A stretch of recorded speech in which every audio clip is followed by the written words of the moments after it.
with me here ke na le yena Archbishop Sandamela wa yona kereke ena o bonang le yena moimanong hore ba isentse ebile ba utlwisitse batho ba bangata bohloko ha se yena fela moruti ha se batho ba dintlo tse ding fela ba utlwileng bohloko empa le setjhaba se hloka mo se ka tlo rapellang teng moruti le kae ke go tswa le teng tate re kopa o jwetse bamamedi hae mo hore o mang tulo ena e qadiweng neneng ene ho tlile jwang hore le iphumane se le sebakeng se le leng ho sona tsatsing la kasheko tulo ena re qale ke qale ka ho dumedisa bamamedi ntate le bohudi kaofela. Tulo ena re tlile mona 2017 ke latuwa ke batho ba nentse ba tloha mona ba ya mona ke rapella teng zone 12 ba re ba hole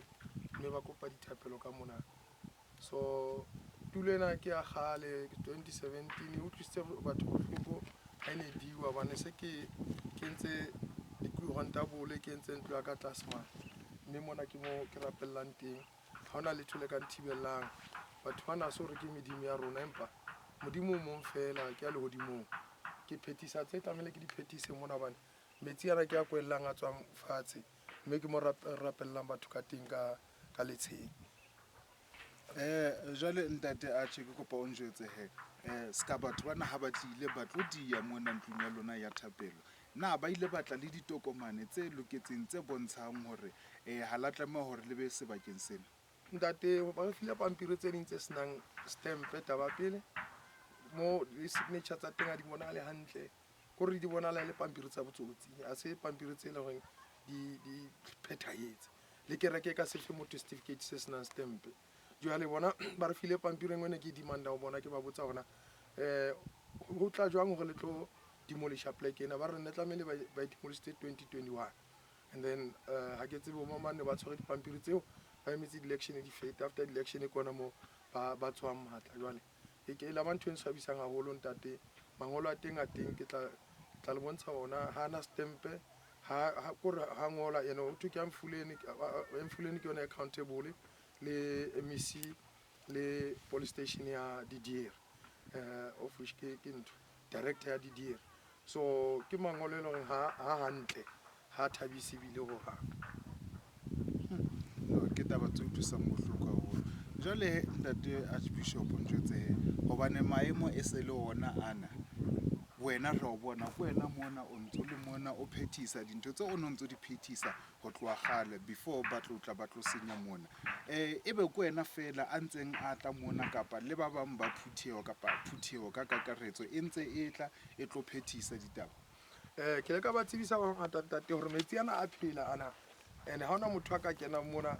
a fumana metsi ana le mona ke metsi re a fuweng ke Jehova le tsohle ditlamatlama di teng mona tse phehisang batho so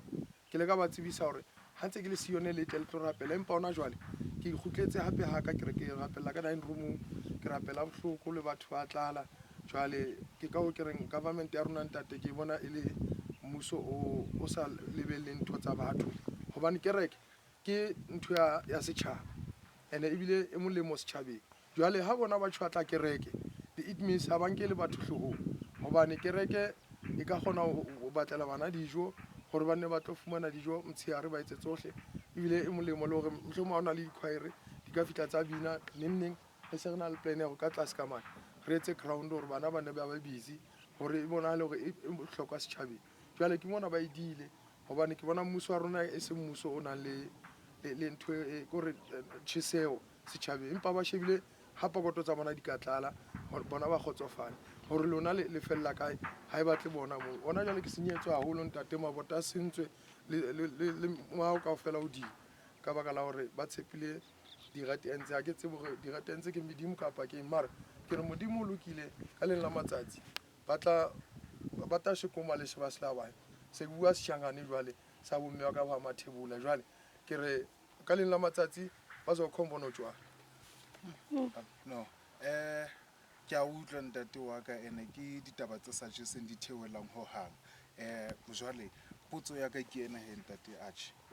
jwalo ka moetapele wa kereke a etelletseng setjhaba se tlang ho wena se le mathateng se hloka dithapelo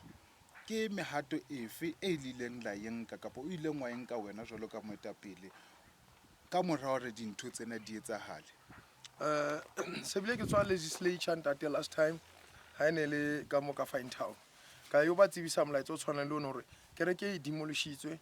ya ba le nna ntse ke ya hodimo lefatshe ke kopa dithuso ke founela di radio station le hohle le hona jwale ne ke bua le radio station e nngwe maobanyana ke ba tsebisa hore hona le o demolished kereke empa ba bua ka tjhelete tse lahlehang tsa Mfuleni re batla ho tseba ke mang a rekileng Vaterdal ene a e rekileng o e rekile ho mang a tlo tseba o account hore na tse re senyetsweng tsona rona o re patala jwang because le nna I spent almost plus minus 300,000 e le hore ke tjwetsa ke etseditse modimo investment ke etseditse modimo hore mo a tla sebetsa le batho ba iteng lo hlonolofatsa teng jwale ke mo ba demolishitse no ke ditaba tse se monate haka jwale moruti ke kopa o mfitise mona he ho tloa nakong ya hona jwale jwalo ka babuhi ba rona hae mo ba shebelletse re kgolo re le bona ba tla ikarabellang mosebetsing ona ba na le matlo hore ntho tsena di etsahale le batla ho ba jwetsa eng ke ntho le batlang ho bona e etsahala ho tloa hona jwale ho ya pele ntate ha ba bona ho tulo ena ya lokela batho kapa mohlomong o na le diphoofolo tse di loketseng mohlomong tulo ena ba tlo kenya diphoofolo jwalo ka president wa rona a phelang hore o na le polasi maybe there's somebody a rekileng polasi mona o tlo kenya diphoofolo before a kenya diphoofolo ha re fe rona batho ba phelang di-human beings a re fe mo re tla dula teng mo re tla rapella teng mo re rorise modimo wa rona teng le batho ba tsebe hore ba safe hona jwale batho ke bana ba robala dithoteng ba ba ngwana o hlokahetse ba tsamaya ba ntse ba hlokala ka baka la serame ba tebela batho ka nako tsa bojuni mo sentse le maria a kene teng jwale ba reng ka batho o tshware mmuso wa rona ha ona taba le batho ntate o shebile ha ona ba ntse ba pokotela ba ntse ba phela monate diofising kwana jwale ha ba ke ba leke ho fa batho ba ho lathwe le ipeheng mo le ipehang teng ka jeno lena e se fetohile ntho ena e se le ra tshwatla mo le ipehileng teng jwale it doesn't make sense ntate ha mmuso wa rona ko sebedisa dikelello ba ke ba tsebe le bona ba robetse ma bona ba futhumetse hore hona le ba bang ba robetseng serameng ba ntse ba bolawa ke dirame jwale ke kopa ka tswetswe hore mmuso wa rona ha o kotle ka diphetho tse kang di a bonahala batho ke bona a ke re your vote is your voice and it was free and fair election so di-election tse tsa batho ba bane ba vouta it means ba voutela hore ba tlo demolishetswa dintho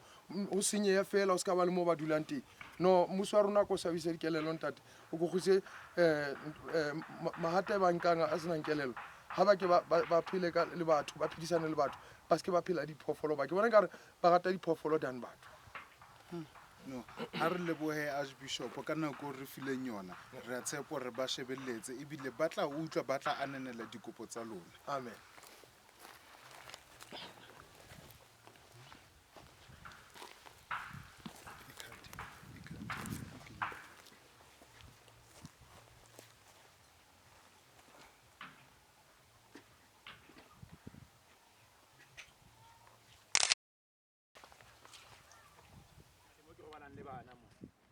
ke ona moo bana ba robalang teng mo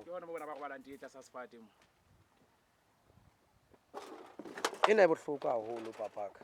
bonnete bisiu fela re nyolla plastic fela re kwala ka masaeteng ka ntho re fela re kgone ho thiba moya fela ana mo hona mo pa re robala hona mona ngwaneso hona jwale re qetetse ho ba tje bohlaswa tje ne di teng re dentse ape motshehare bana ba dithunya bana ba escortang ba fihla ba re qaqe ntho tsena re tlose bohlaswa hona ba rona bo